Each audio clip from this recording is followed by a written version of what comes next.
हरे कृष्णा, राधे राधे। चलो चलते हैं आज अपने भावदेह से मीरा बाईसा के पास। देखते हैं मीरा बाईसा आज कैसे गिरधर को लाड़ लड़ा रही हैं। चलो चलें। क्या देखा वहाँ जाके कि प्रतिदिन की तरह मीरा बाईसा पूजा संपन्न कर श्याम कुंज में बैठी भजन गा रही थीं। माँ बीर कुंवरी जी आई तो ठाकुर जी को प्रणाम करके बैठ गईं। मीरा ने भजन पूरा होने पर तानपुरा रखते समय माँ को देखा तो चरणों में सिर रखकर प्रणाम किया। माँ ने जब बेटी का अश्रु सिक्त मुख देखा तो पीठ पर स्नेह से हाथ रखते हुए बोली, मीरा क्या भजन गा गा कर ही आयु पूरी करनी है बेटी? जहाँ विवाह होगा वह लोग क्या भजन सुनने के लिए ही तुझे अपने साथ ले जाएंगे? मीरा बोली, जिसका ससुराल और पीहर एक ही ठौर हो भाबू, उसे चिंता करने की क्या आवश्यकता है? मैं समझी नहीं बेटी। माँ ने कहा, महलों में मेरा पीहर है और श्याम कुंज ससुराल। मीरा ने सरलता से कहा। मीरा की माँ बीर कुंवरी ने बोला, तुझे कब समझ आएगी बेटी? कुछ तो जगत व्यवहार सीख।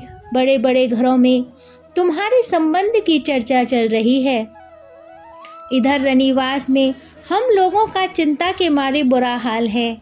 यह रात दिन गाना बजाना, पूजा पाठ और रोना धोना, इन सबसे संसार नहीं चलता बेटी। ससुराल में सास ननंद का मन रखना पड़ता है। पति को परमेश्वर मानकर उसकी सेवा टहल करनी पड़ती है। मीरा, सारा परिवार तुम्हारे लिए चिंतित है। मीरा बोली, भाबू पति परमेश्वर है, इस बात को तो आप सबके व्यवहार को देखकर मैं समझ गई हूँ। ये गिरधर गोपाल मेरे पति ही तो हैं और मैं इन्हीं की सेवा में लगी रहती हूँ। फिर आप ऐसा क्यों फरमाती हैं? बीर कुंवरी जी बोली, अरे पागल लड़की, पीतल की मूरत भी क्या किसी का पति हो सकती है? मैं तो थक गई हूँ। भगवान ने एक बेटी दी, वह भी आधी पागल दी। मीरा बोली, माँ आप क्यों अपना जी जलाती हैं? सोच सोच कर बाबूसा ने मुझे बताया है कि मेरा विवाह हो गया है, अब दूसरा विवाह नहीं होगा। बीर कुंवरी जी बोली, कब हुआ तेरा विवाह? हमने ना देखा न सुना। कब हल्दी चढ़ी, कब बारात आई, कब विवाह विदाई हुई? ना ही किसी ने कन्यादान किया। यह तुझे बाबूसा ने ही सिर चढ़ा के रखा है। मीरा बोली, यदि आपको लगता है कि विवाह नहीं हुआ है तो अभी कर दीजिए ना। ना तो वर को कहीं से आना है, ना कन्या को कहीं से आना है। दोनों आपके सम्मुख ही विराजमान हैं। दूसरी तैयारी ये लोग कर देंगी। 2 जनी जाकर पुरोहित जी और कुंवरसा पिताजी को बुला लाएंगी। वीर कुंवरी जी बोली, हे भगवान, अब मैं क्या करूं? रनिवास में सब मुझे ही दोषी ठहराते हैं कि बेटी को समझाती नहीं, और यहाँ यह हाल है कि इस लड़की के मस्तिष्क में मेरी एक बात भी नहीं घुसती। फिर थोड़ा शांत होकर प्यार से बीर कुंवरी जी मनाते हुए कहने लगी, बेटा, नारी का सच्चा गुरु पति होता है। मीरा बोली, पर भावू आप मुझे गिरधर से विमुख क्यों करती हैं? ये तो आपके सुझाए हुए मेरे पति हैं ना। बीर कुंवरी जी बोली, ओहो, जिस विधाता ने इतना सुंदर रूप दिया उसे इतनी भी बुद्धि नहीं दी कि ये सजीव मनुष्य में और पीतल की मूरत में अंतर ही नहीं समझती। वह तो उस समय तू जिद कर रही थी, इसलिए तुझे बहलाने के लिए कह दिया। मीरा बोली, आप ही तो कहती हैं कि कच्ची हांडी पर खींची रेखा मिटती नहीं है और पकी हांडी पर गारा ठहरता नहीं। उस समय मेरी कच्ची बुद्धि में बिठा दिया कि गिरधर तेरे पति हैं, और अब 10 वर्ष की होने पर कहती हैं कि यह बात तो बहलाने के लिए कही थी। भाबू, पर सब संत यही कहते हैं कि मनुष्य शरीर भगवत प्राप्ति के लिए ही मिला है, इसे व्यर्थ कार्यों में नहीं लगाना चाहिए। बीर कुंवरी जी उठकर चल दी। सोचती जाती थीं, ये शास्त्र ही आज बैरी हो गए। मेरी सुकुमार बेटी को ये बाबाओं वाला पंथ कैसे पकड़ा दिया गया। उनकी आंखों में चिंता से आंसू आ गए। मीरा माँ की बातें सोचते हुए कुछ देर एकटक गिरधर की ओर निहारती रही और फिर रैदास जी का एक तारा उठाया और गाने लगी। श्याम पिया मोरी रंग दे चुनरिया, ऐसी रंग दे की रंग नाही छूटे, तो भी या धोए चाहे सारी उमरिया।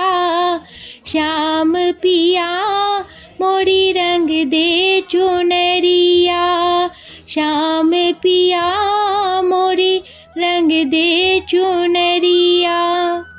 यूँ तो मैरते के रनिवास में गिरजा जी बीरम देव जी दूधा जी के सबसे बड़े बेटे की तीसरी पत्नी थी, किंतु पटरानी वही थी। उनका ऐश्वर्य देखते ही बनता था। पीहर से उनके विवाह के समय में 50 दास दासियां साथ आए थे और परम प्रतापी हिंदुआ सूर्य महाराणा सांगा की लाडली बहन का वैभव एवं सम्मान यह सबसे अधिक था। पूरे निवास में उनकी उदार व्यवहारिकता में भी उनका ऐश्वर्य उपस्थित रहता। मीरा उनकी बहुत दुलारी बेटी थी। ये उसकी सुंदरता सरलता पर जैसी न्योछावर थी। बस उन्हें उसका 8 प्रहर ठाकुर जी से चिपके रहना नहीं सुहाता था। किसी दिन त्योहार पर भी मीरा को श्याम कुंज से पकड़कर लाना पड़ता। मीरा को बांधने के तो 2 ही पास थे, भगवत चर्चा अथवा वीर गाथा। जब भी गिरजा जी मीरा को पाती उसे बिठाकर अपने पूर्वजों की शौर्य गाथा सुनाती। मीरा को वीर और भक्ति में चरित्र रुचिकर लगते थे। रात ठाकुर जी का शयन कराकर मीरा उठ ही रही थी कि गिरजा की दासी ने आकर संदेश दिया, बड़े कुंवर साहब आपको बुलवा रहे हैं। क्यों, अभी ही? मीरा ने चकित होकर पूछा और साथ ही चल दी। उसने महल में जाकर देखा कि उसके बड़े पिताजी और बड़ी माँ दोनों प्रसन्न चित्त बैठे थे। मीरा भी उन्हें प्रणाम कर बैठ गई। मीरा, तुम्हें अपनी यह माँ कैसी लगती है? बीरम देव जी ने मुस्कुराकर पूछा। माँ तो माँ होती है, माँ कभी बुरी नहीं होती, मीरा ने मुस्कुराकर कहा। बीरम देव जी बोले, और इनके पीहर का वंश वह कैसा है?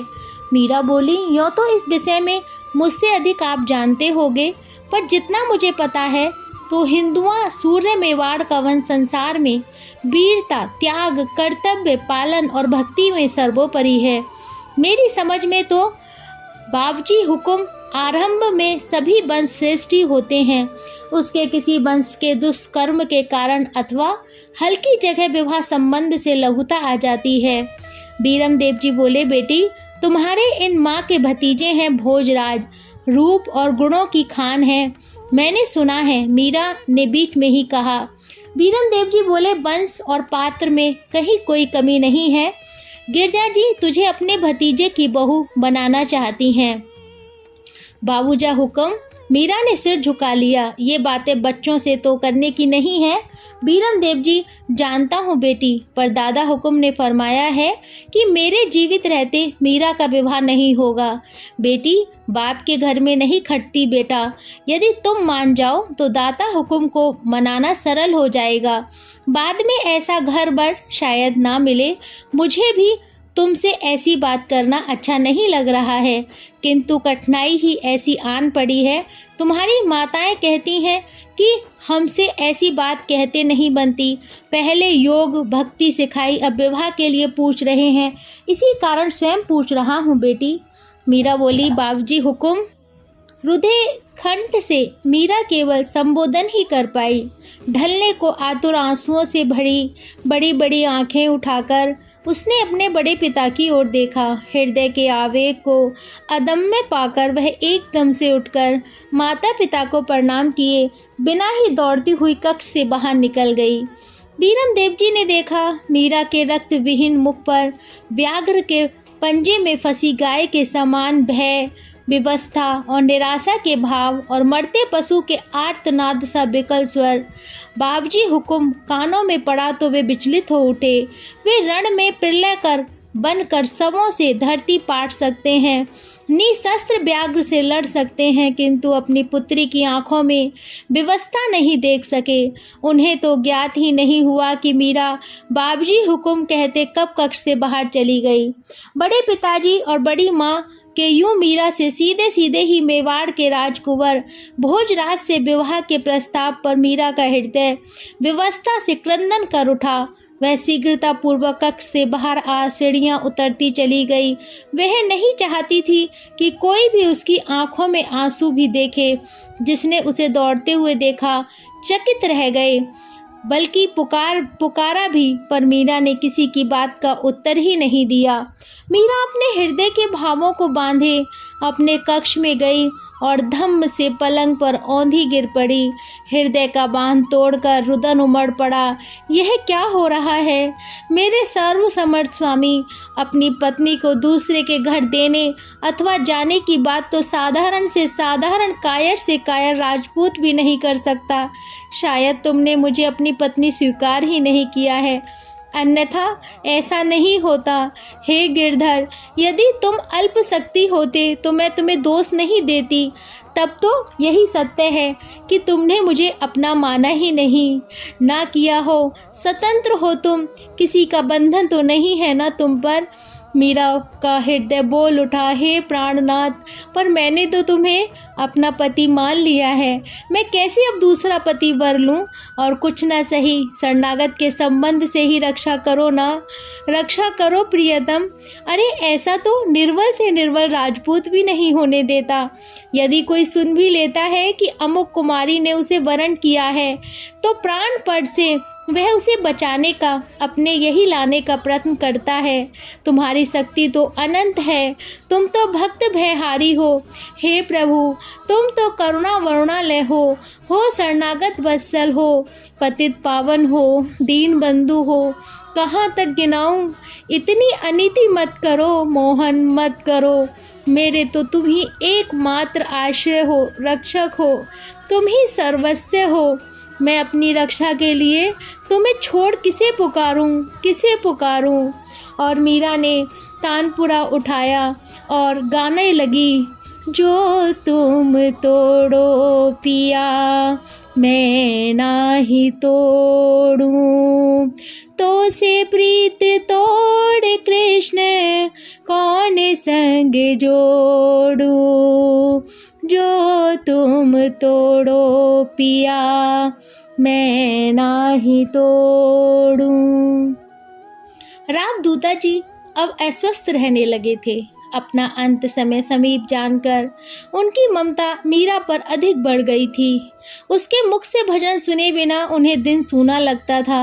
मीरा भी समय मिलते ही दूता जी के पास जा बैठती और उनके साथ भगवत चर्चा करती, अपने और अन्य संतों के रचे हुए पद सुनाती।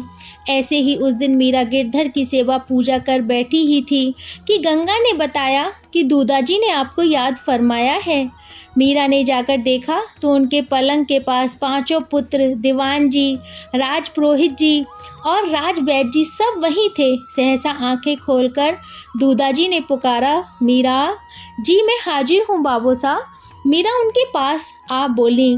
दूधा जी बोले, मीरा भजन गाओ बेटी। मीरा ने ठाकुर जी की भक्त वत्सलता का एक पद गाया और वो गाने लगी, घनश्याम तुम्हारे मिलने को जीवन की बाजी लगा चुके, तुम मानो या ना हमें मानो, हम तुमको अपना बना चुके। यदि दुर्गति प्रभु मेरी होगी, अब कीर्ति भी तेरी होगी।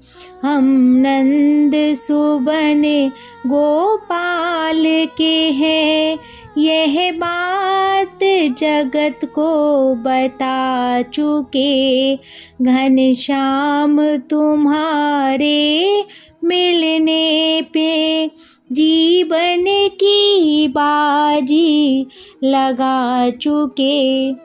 पद पूरा होने पर दूधा जी ने चार भुजानाथ के दर्शन की इच्छा प्रकट की। तुरंत पालकी मंगवाई गई। उन्हें पालकी में पौड़ा कर चारों पुत्र कहार बने और बीरम देव जी छत्र लेकर पिताजी के साथ चले। 2 घड़ी तक दर्शन करते रहे। पुजारी जी ने चरणामृत, तुलसी माला और प्रसाद दिया। वहाँ से लौटते श्याम कुंज में गिरधर गोपाल के दर्शन किए और मन ही मन कहा, अब चल रहा हूँ स्वामी, अपनी मीरा को संभाल लेना प्रभु। महल में वापस लौटकर थोड़ी देर आंखें मूंद कर लेटे रहे। फिर अपनी तलवार बीरम देव जी को देते हुए कहा, प्रजा की रक्षा का और राज्य के संचालन का पूर्ण दायित्व तुम्हारे सबल स्कंद वाहन करें। मीरा और जयमल को पास बुलाकर आशीर्वाद देते हुए कहने लगे, प्रभु कृपया से तुम दोनों के शौर्य व भक्ति से मैड़तिया कुल का यह संसार में गाया जाएगा। भारत की भक्तमाल में तुम दोनों का सुयश बढ़ सुनकर लोग भक्ति और शौर्य पद पर चलने का उत्साह पाएंगे। उनकी आंखों से मानो आशीर्वाद स्वरूप आंसू झरने लगे। बीरम देव जी ने दूता जी से विनम्रता से पूछा, आपकी कोई इच्छा हो तो आज्ञा दें। दूता जी बोले, बेटा सारा जीवन संत सेवा का सौभाग्य मिलता रहा, अब संसार छोड़ते समय बस संत दर्शन की ही लालसा है, पर ये तो प्रभु के हाथ की बात है। बीरम देव जी ने उसी समय पुष्कर की ओर सवार दौड़ाए और संत की खोज में मीरा आज्ञा पाकर गाने लगी, नहीं ऐसो जन्म बारंबार, क्या जानू कुछ पुण्य प्रकटते, मानुषाली अवतार, बढ़त पल पल घटत दिन दिन, जात न लागे पार, नहीं ऐसो जन्म बारंबार, राम नाम का बांधा बेड़ा, उतरे पर ले पार, या दुनिया में रची बाजी, जीत भावे हार, नहीं ऐसो जन्म बारंबार, साधु संत महंत ज्ञानी, चलत करत पुकार, दासी मीरा लाल गिरधर, जीवड़ा दिन ये चार, नहीं ऐसो जन्म बारंबार। पद पूरा करके मीरा ने अभी तानपुरा रखा ही था कि द्वारपाल ने आकर निवेदन किया, अन्नदाता दक्षिण से श्री चैतन्य दास नाम के संत पधारे हैं। उनकी बात सुनते ही दूधा जी एकदम चैतन्य हो गए, मानो बुझते हुए दीपक की लौ भभक उठी हो। आँख खोलकर उन्होंने संत को सम्मान से पधराने का संकेत किया। सब राजपुरोहित जी के साथ उनके स्वागत के लिए बड़े ही थे कि द्वार पर गंभीर और मधुर स्वर सुनाई दिया, राधे श्याम। मीरा के दूधा जी परम वैष्णव भक्त आज अपने जीवन के अंतिम पड़ाव पर हैं। लगभग समस्त परिवार उनके कक्ष में जुटा हुआ है, पर उन्हें लालसा है कि मैं संसार छोड़ते समय संत दर्शन कर पाऊं। उसी समय द्वार से मधुर स्वर सुनाई दिया, राधे श्याम। दूधा जी से जैसा चेतना लौट आई हो, सबकी दृष्टि उस ओर उठ गई। मस्तक पर घन कृष्ण केश, भाल पर तिलक, कंठ और हाथ तुलसी माला से विभूषित श्वेत वस्त्र, भव्य मुख वैष्णव संत के दर्शन हुए।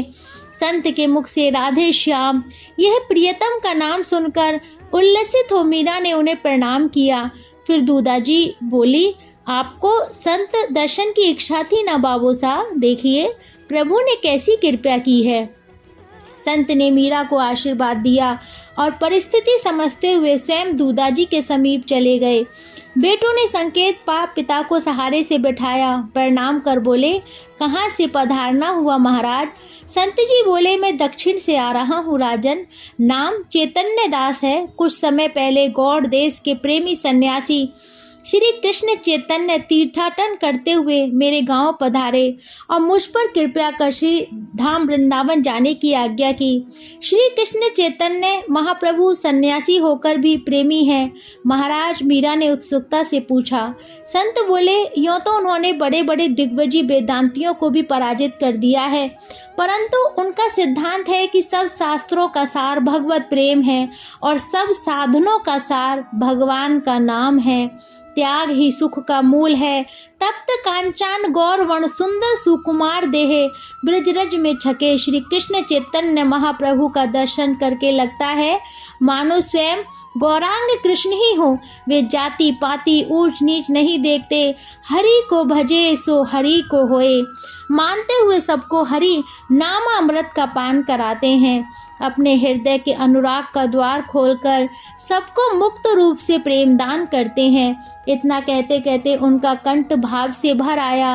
मीरा और दूधा जी दोनों की आंखें इतना रस में सत्संग पाकर आंसुओं से भर आई। फिर संत कहने लगे, मैं दक्षिण से पंढरपुर आया तो वहाँ मुझे एक वृद्ध सन्यासी केशवानंद जी मिले। जब उन्हें ज्ञात हुआ कि मैं वृंदावन जा रहा हूँ तो उन्होंने मुझे एक प्रसादी माला देते हुए कहा कि तुम पुष्कर होते हुए मैड़ते जाना और वहाँ के राजा दूधाजी राठौर को यह माला देते हुए कहना कि वे इसे अपनी पोत्री को दे दें। पंढरपुर से चलकर मैं पुष्कर आया और देखिए प्रभु ने मुझे सही समय पर यहाँ पहुँचा दिया। ऐसा कह संत ने अपने झोले से माला निकाल दूधाजी की ओर बढ़ाई। दूधाजी ने संकेत से मीरा को उसे लेने को कहा। उसने बड़ी श्रद्धा और प्रसन्नता से उसे अंजलि में लेकर उसे सिर से लगाया। दूधाजी लेट गए और कहने लगे, केशवानंद जी मीरा के जन्म से पूर्व पधारे थे, उन्हीं के आशीर्वाद का फल है ये मीरा। महाराज, आज तो आपके रूप में स्वयं भगवान पधारे हैं। यूँ तो सदा ही संतों को भगवत स्वरूप समझकर जैसी बन पड़ी सेवा की है, किंतु आज महाप्रयाण के समय आपने पधार कर मेरा मरण भी सुधार दिया। और उनके बंद नेत्रों की कोरों से आंसू झरने लगे। पर ऐसे कर्तव्य परायण और वीर पुत्र फुलवारी साई है मेरा परिवार। भक्तिमती पुत्री मीरा, अभिमन्यु सपुत्र जयमल, ऐसे भरे पूरे परिवार को छोड़कर जाना मेरा सौभाग्य है। फिर बोले मीरा बोली, हुकुम बाबू साहब। दूधाजी बोले, जाते समय एक भजन तो सुना दो न बेटी। मीरा ने आज्ञा पा तानपुरा उठाया और गाने लगी। मैं तो तेरी शरण पड़ी रे रामा, ज्यों जाड़े सो तार, 68 तीरथ भ्रमी भ्रमी आयो, मन नहीं मानी हार।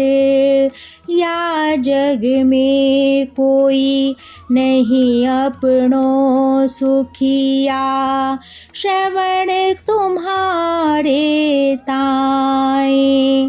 मीरा दासी राम भरोसे, जम का फेरा निवारे।